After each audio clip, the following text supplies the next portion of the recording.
Hi hello నమస్తే welcome to our channel. ఈరోజు అయితే వెజిటేబుల్ పులావ్ చేసుకుందామండి. లెట్స్ ప్రాసెస్లోకి వెళ్దాం.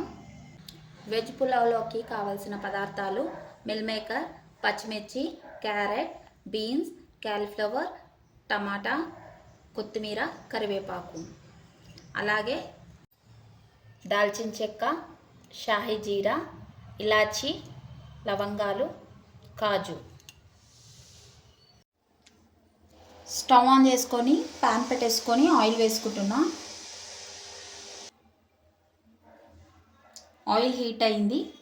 దాంట్లోకి షాయి జీరా, చెక్క, ఇలాచీ, లవంగాలు, అలాగే కాజు వేసుకుంటున్నాను. అలాగే పచ్చిమిర్చి, కరివేపాకును వేసుకుంటున్నాను. ఓకే అండి, ఇవి వేగుతున్నాయి. అన్నీ కడిగి పెట్టేసుకున్నాను. కూరగాయ ముక్కలు, వెజిటేబుల్స్ ముక్కలు వేసాక ఒక 1 మినిట్ పాటు మగ్గనిద్దామండి ఆయిల్లో. మిల్ మేకర్లో ఒక 10 నిమిషాల పాటు నానబెట్టుకున్నానండి. వీటిని నీళ్లు పిండేసుకొని ఇప్పుడు వేసుకుందాము. ఇవి కూడా ఫ్రై కావాలి.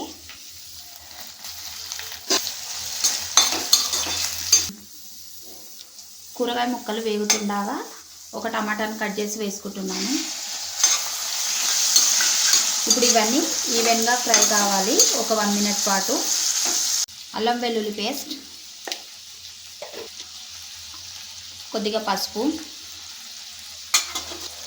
కొద్దిగా కారం పొడి, టేస్ట్కి సరిపడా సాల్ట్, ఇవన్నీ వేసుకున్న తర్వాత ఒకసారి కలుపుకోవాలండి, లేదంటే అడుగంటుతుంది. ఈవెన్గా కలుపుకోవాలి. అప్పుడు కూరగాయ ముక్కలకన్నిటికీ ఈవెన్గా పడుతుంది కారం పొడి, ఉప్పు. ఇప్పుడు దీంట్లోకి పుదీనా వేస్తున్నాను. చూపించడం మర్చిపోయాను ఫ్రెండ్స్, ఇప్పుడు వేస్తున్నాను. ఇప్పుడు కొద్దిగా జీలకర్ర పొడి, 1 స్పూన్ ధనియాల పొడి. ఇవన్నీ వేసాక ఒకసారి ఇలా కలుపుకోవాలండి, లేదంటే అడుగొంటుతుంది. ఇప్పుడు దీంట్లోకి 1/2 కప్ పెరిగేసుకుంటున్నాను. మీరు రైస్ బట్టి మీరు వేసుకోవచ్చు. ఇది వేస్తే టేస్ట్ చాలా బాగుంటుంది. పెరిగేస్తే టేస్ట్ ఎన్హాన్స్ అవుతుందండి. పులావ్కి మరింత టేస్ట్ కూరుతుంది. పెరిగి వేసాక కొద్దిగా కొత్తిమీర వేసుకుంటున్నాను.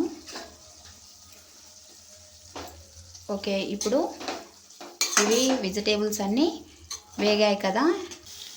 వెజిటేబుల్స్ ముక్కలన్నీ ఉడికాయండి. ఇప్పుడు నేను 1 గ్లాస్ బియ్యం తీసుకున్నాను కదా, నేను 1కి 2 కప్స్ వాటర్ తీసుకుంటున్నాను. 1 గ్లాస్ బియ్యానికి 2 గ్లాసుల వాటర్ తీసుకుంటున్నాను.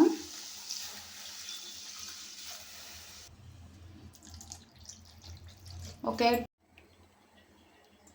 వాటర్ బాయిల్ అయ్యే వరకు లిడ్ పెట్టేసుకుందాము ఒక 5 మినిట్స్ పాటు. హాఫ్ అన్ అవర్ ముందు నానబెట్టుకున్న బియ్యాన్ని నీళ్లు వంపేసుకొని ఇప్పుడు వాటర్ అయితే మసులుతుందండి. ఇప్పుడు లిడ్ తీసేద్దాం, వేసుకుందాం దీంట్లోకి.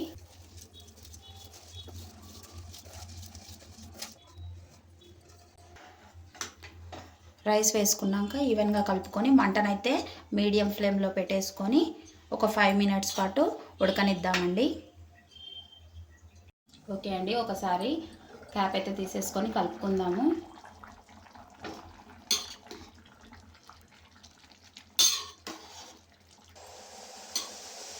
ఒకసారి అన్నాన్ని కలుపుకుందామండి. ఒకసారి ఈవెన్గా అన్నాన్ని లిడ్ అయితే తీసేసుకొని, ఓకే ఆల్మోస్ట్ 90% ఉడికింది.